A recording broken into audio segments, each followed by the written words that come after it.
Well, it's time for another SpongeBob movie now that Paramount has released another one, the second one in this very same year.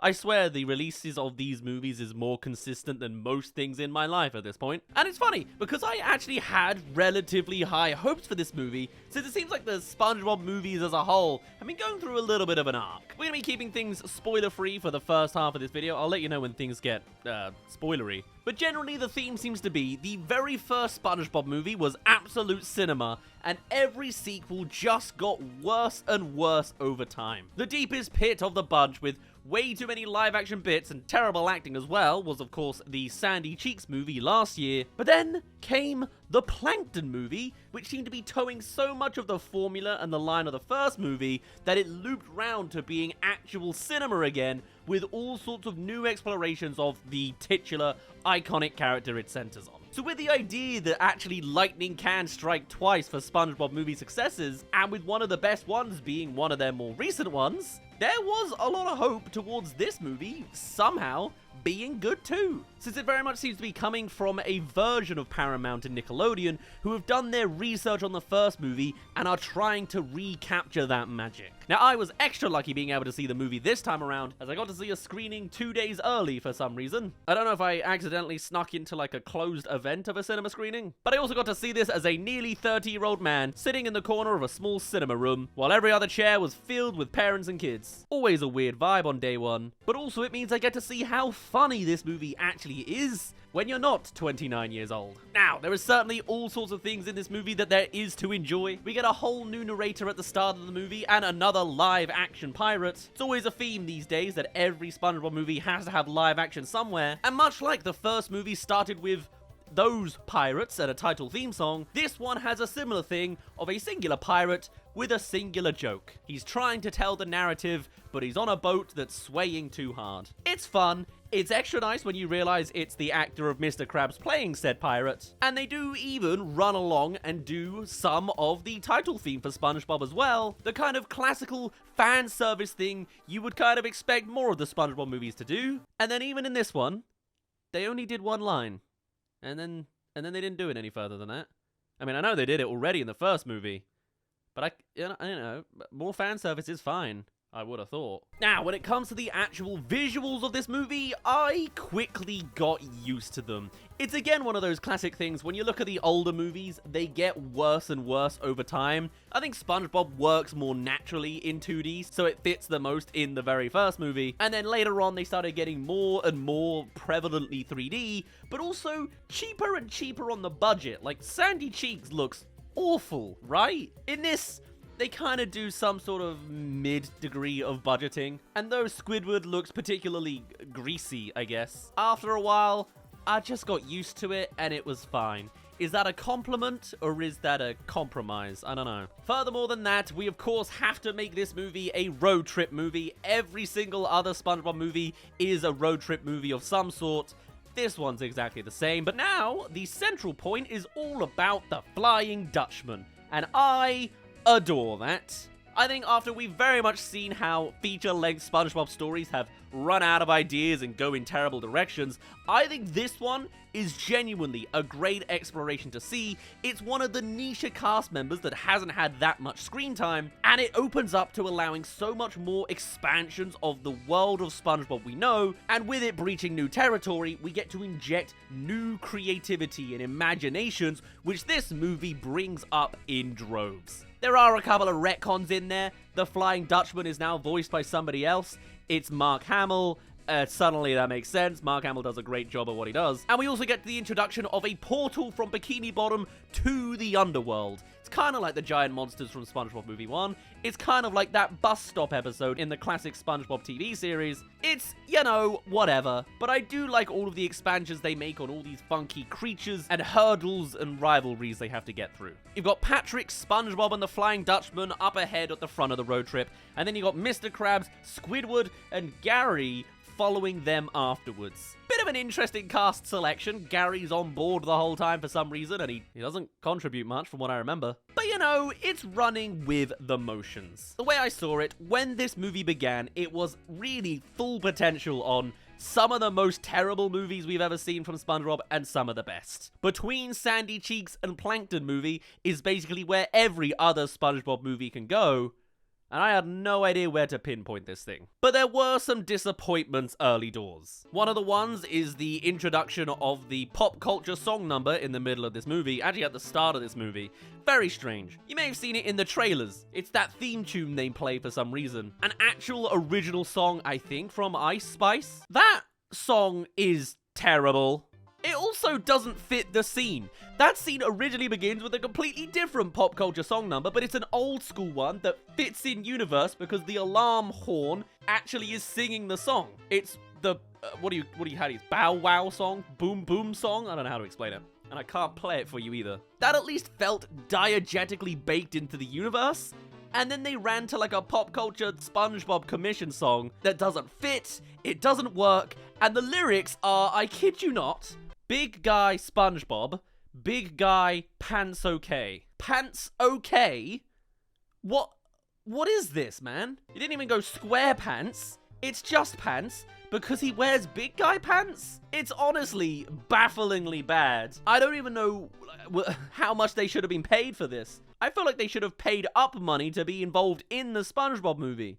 Not the other way around. It is dreadfully bad and dreadfully modern, and they had it right for the first 10 seconds of the scene and then cut it off when he changes it on the radio, and then the horn just does its generic thing. I don't know, man. It's terrible. And that's just the opening sequences. Had to get that one out early because it's just so obvious in the marketing, and I don't know anyone who likes it. That being said, there is also a lot of fan service to the SpongeBob series. What do you know? That's nice and replicatable. Self-referential Easter eggs, but they're done more subtly and nicely.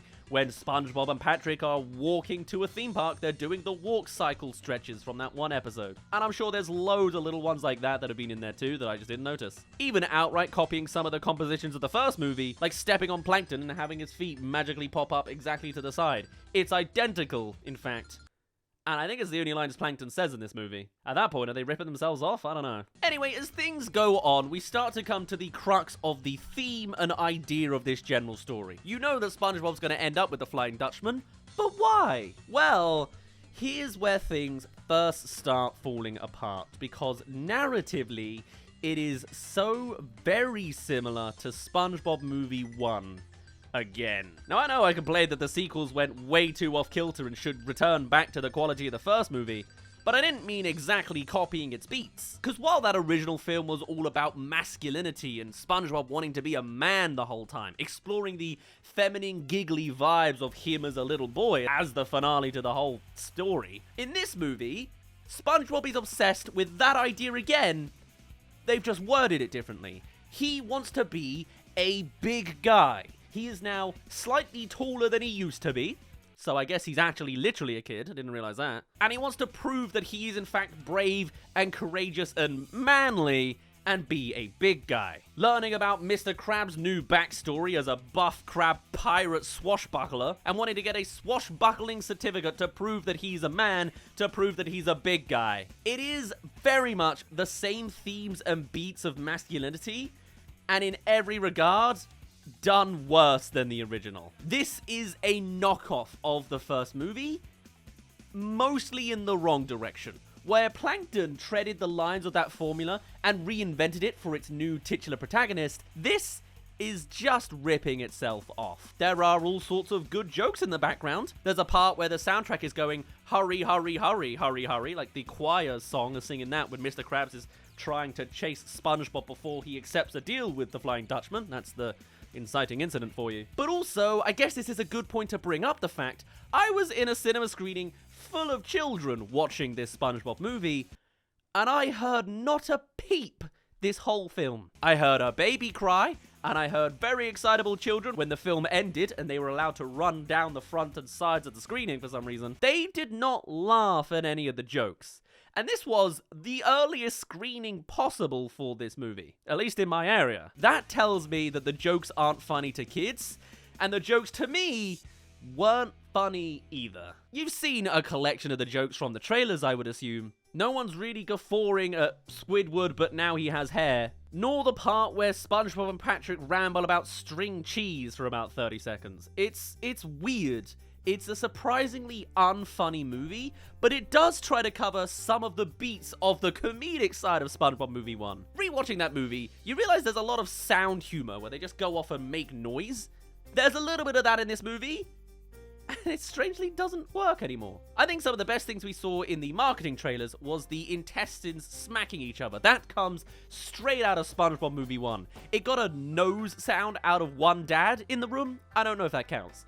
I think that's probably their biggest heights because it so closely ties to like the crying tears from the first movie. Everything else in this movie just wasn't that funny or iconic enough. Anything iconic from this movie is already taken from the original. There's a big old beat about Patrick and Squidward constantly making bubbles, to the point that they even bring up that age-old thing again of calling SpongeBob a bubble-blowing baby boy, as if that wasn't specifically what they already covered the first time. It is surprisingly a very soulless movie for a movie all about the lost soul of an ancient human pirate. There are things in there that I can come to appreciate, either as a reference I see or a joke I can understand the formula of, but the storyline is one you've seen before, and honestly, it feels like they're just trying to regurgitate the hits in the hopes they can just regurgitate a hit. The passion and craft behind this movie is clearly the missing core, but at least when it comes to the monster designs, they do a good job. I like the world building of this movie more than anything else.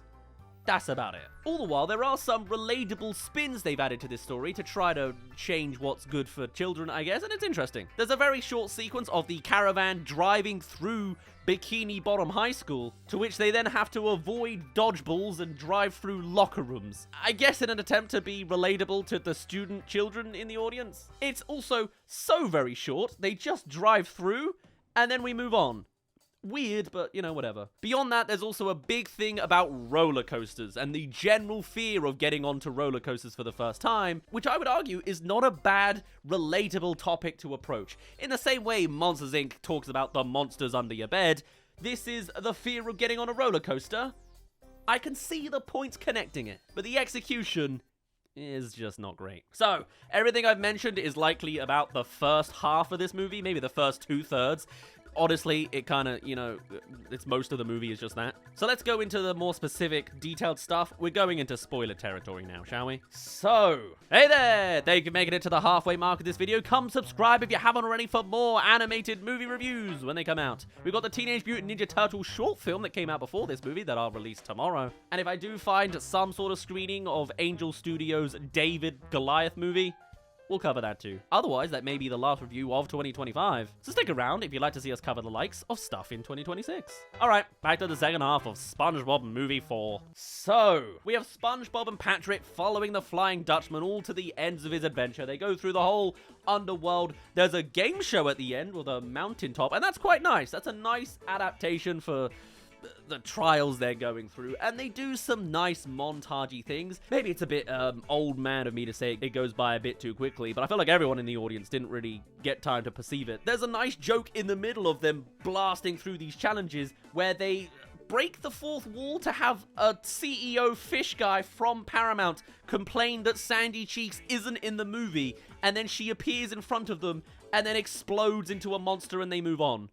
And like, I like maybe the concept of that. I feel like they did it wrong though, somewhere along the way. Is that actually commentary that they didn't get a certain character in board and they needed to cover that? Again, nice idea.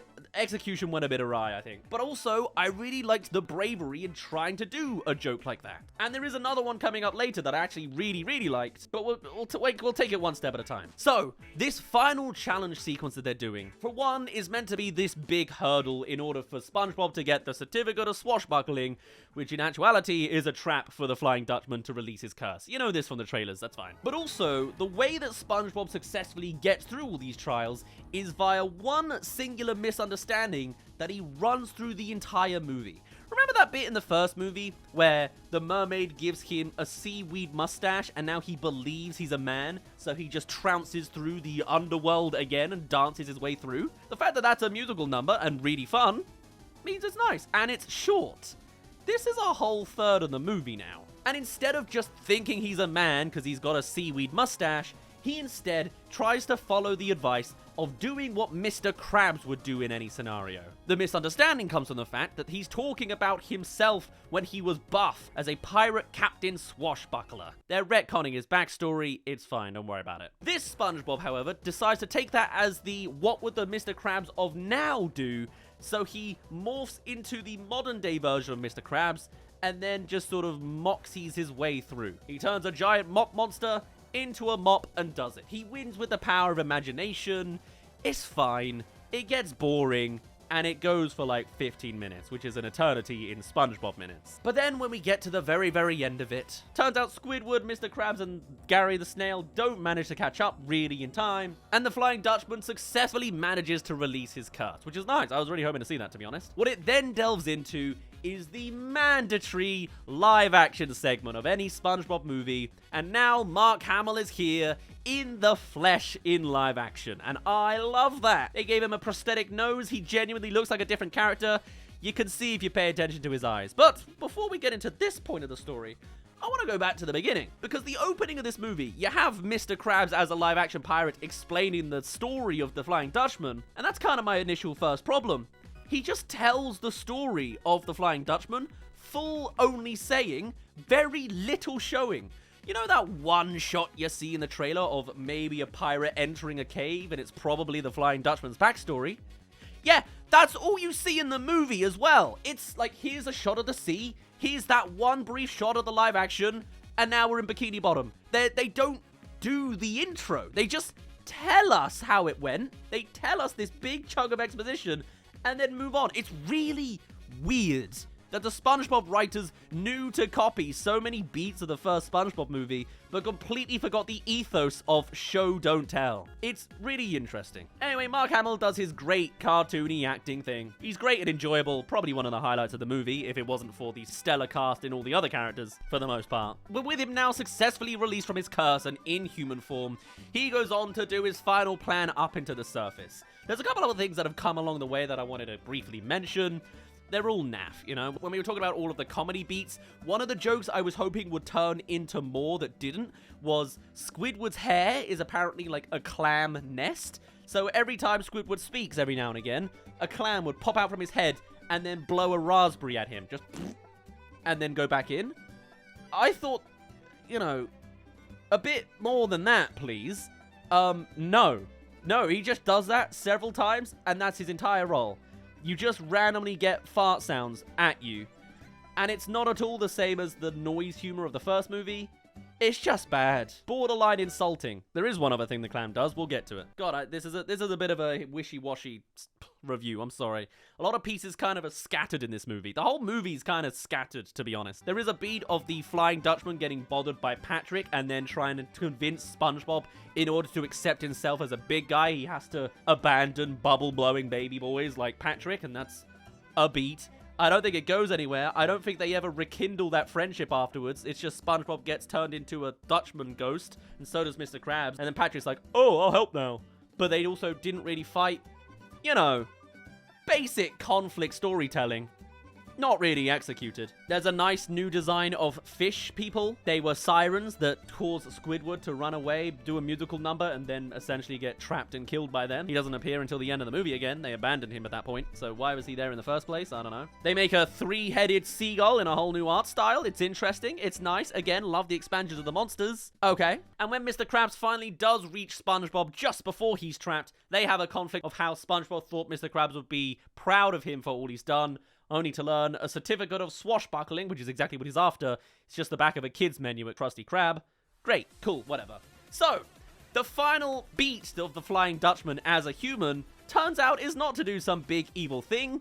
He just wants to live as a dude on Santa Monica Beach. He chills out on a pier in the same live-action setting as all the other SpongeBob live-action settings, only for Ghost SpongeBob and Mr. Krabs, who are so cursed by the fact that they're ghosts, but also they can touch everything, so nothing's really changed for them that much, chases themselves up to the surface as well, which also, I kind of thought the whole reason of the curse was that you can't go to the surface. You know, you can't be a pirate. You are shipwrecked. You are gone. But no, apparently now you can go to the surface only once, until sunset, to break the horn that beckons the Dutchman, so then you can reverse the curse. It's stupid. Like, what? That's What are you doing, man? Anyway, the big actual finale is the fact that they have to get on a human roller coaster. And I don't hate that. It all comes full circle. SpongeBob has to get over his fear and get on a roller coaster for the first time.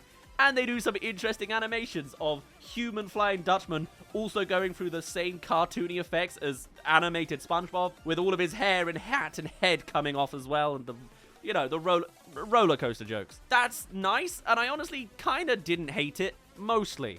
They do some fun cartoony things with this. This roller coaster goes extortionately high for like 5 minutes, and you see in the background that they're literally breaching the stratosphere. Love that stuff. Small problem. This is live-action Paramount acting in the same 12-ish months as the Sandy Cheeks movie. Everyone other than Mark Hamill himself looks absolutely terrible. There are a few scattered extras on this roller coaster. The roller coaster is not moving on the frame. But these extras, oh, they're jiggling the entire damn time. They're doing their weird smiles. They're like not reacting to a pirate in the front row shouting past their faces. It's uncanny. It is bafflingly terrible acting. I don't know how Paramount manages to do that same terrible tone, but it's in this movie as well. What a shame. Anyway, it all comes together with this big roller coaster finale, with them successfully breaking the horn mid-roller coaster race right before sunset. Actually, something I do quite like, a very cheeky, absurd joke that SpongeBob likes to do, great comedy when you're completely sleep-deprived, is sunset actually happens. Mark Hamill's like, yes! And then the sun pops out again, it breaks, and it pops down again. Like, that's the stupid, nonsensical, oh, yeah, you were wrong, cartoon humor that actually I can get behind, because it's just that absurdity that SpongeBob, the good SpongeBob episodes, did kind of have, like riding boulders and they just drove off. The stupid surprisingly works in this logic. No one else laughed at that, so hey, maybe it's also bad. And then the moment that happens, we don't see the roller coaster finish, we pop to normal day-to-day. The Flying Dutchman teleports to his Flying Dutchman ghost ship and crew, who now hate him because he abandoned them. He ends up becoming the fry cook to the pirate ship, because turns out Mr. Krabs' backstory was a lie and he was just the fry cook of his ship. And then there's a final celebratory scene where they give SpongeBob a certificate anyway, and that scene is in the trailer. The last scene of everyone surrounding him at Krusty Krab, Patrick landing on the snail, that's the ending of the scene. That's the ending of the movie. I don't know, what is the marketing doing in this thing, man?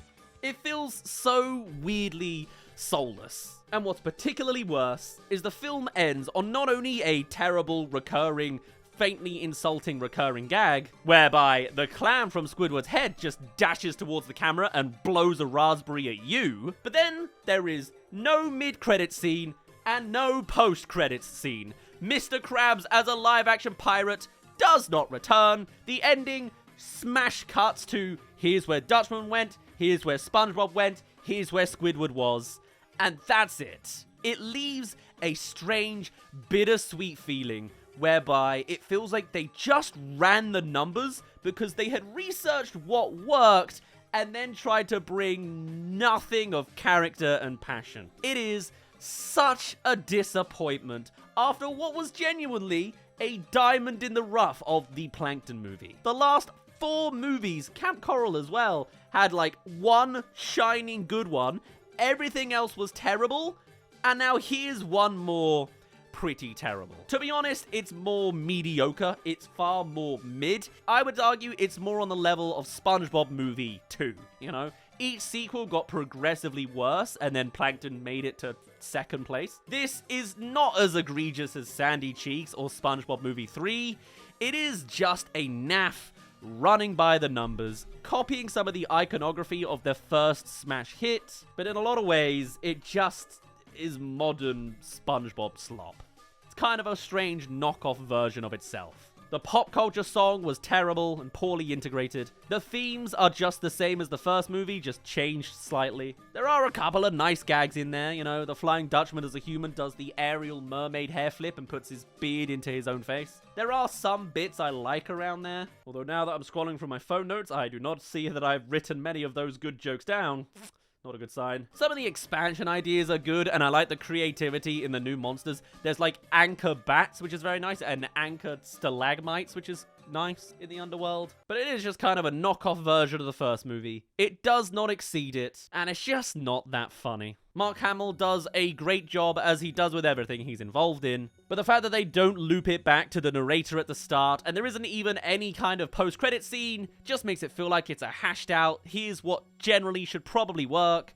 It's fine. Inoffensive, it's just fine. Paramount managing to do their Paramount-y things, and fingers crossed Paramount didn't end up swallowing Warner Brothers, because I don't think I'd want Looney Tunes to end up this soulless either. What a shame, and I came into this with such high hopes. But that is at least my day one knee-jerk reaction to SpongeBob Movie 4, The Search for SquarePants. As if all the others weren't also that exact same title. Sponge on the Run? Yeah, that kind of fits. What was the other one called? It doesn't matter. Either way, I'm gonna finally end it off there. My name's been Dazz. Thank you very much for reaching the end of this video. Do tell us your thoughts on SpongeBob Movie 4, if and when you do get around to it. I'd love to hear all of your thoughts and more, or any dissections you may have. But otherwise, I shall see you all in a little bit. Cheerio!